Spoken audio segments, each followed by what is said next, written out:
I'm Michael Link, and welcome to the Depositum, where we explore the depths of Christian theology through AI. Please note the voices ahead are AI generated. We vet each episode but ask that you listen with both faith and reason. Let's dive in.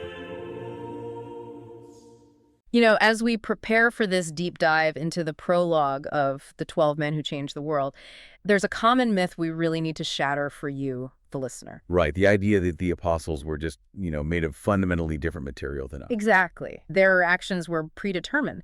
But Judas and Peter, they had the exact same capacity to choose. Sanctity is not a script written for robots. It requires the terrifying, beautiful gift of human free will. I mean, it's like true love, right? It means absolutely nothing if it is forced. Absolutely. And to really grasp this, we have to look at the Old Testament foundation. The core truth here is that God left man in the hand of his own counsel. Yeah, let's go straight to the text for that. From the book of Sirach, chapter 15, verses 14 through 18. God made man from the beginning and left him in the hand of his own counsel. He added his commandments and precepts. If thou wilt keep the commandments and perform acceptable fidelity forever, they shall preserve thee. He hath set water and fire before thee. Stretch forth thy hand to which thou wilt. Before man is life and death, good and evil. That which he shall choose shall be given him. And looking at the Haydock commentary on that passage, it makes a profound point. God's commandments would never be imposed if man were not free. Man is inexcusable, specifically because he has the free will to avoid sin. Okay, so to unpack that, it is like a master teacher giving you the ultimate study guide.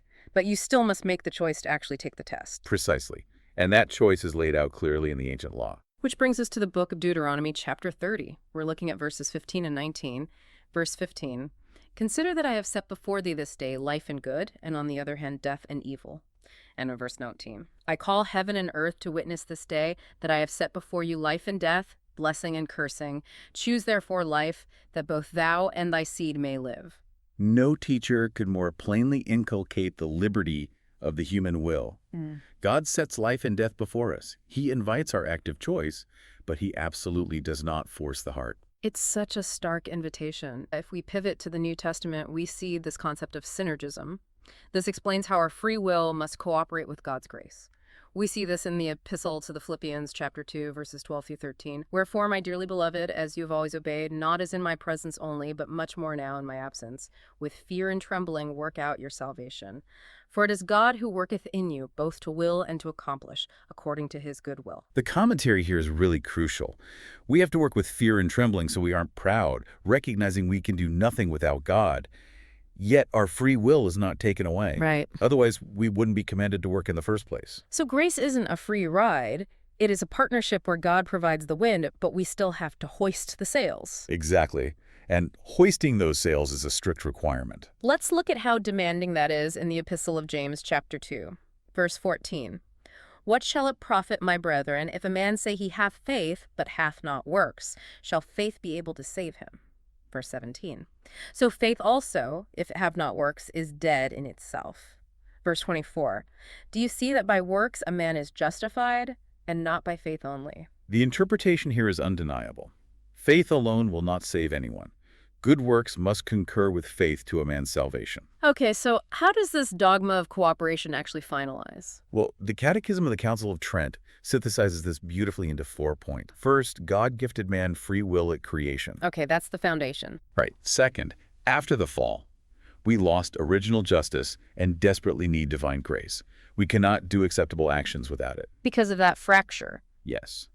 But third, we have a strict duty to actively cooperate with this grace. We must use our best exertions. Which sounds incredibly demanding. It does, but that leads to the 4th point. Obedience is not impossible because God pours the fervor of his love into our hearts through the Holy Ghost. Here's where it gets really interesting. We are not passive clay. We are required to actively work alongside the artist. Which brings us right back to the emotional core of the Apostles' story. Yes. As we launch into this series, remember this. The apostles weren't superhumans. They simply used their free will to cooperate with God's grace. And Judas received the exact same grace, but used his free will to bury his talent.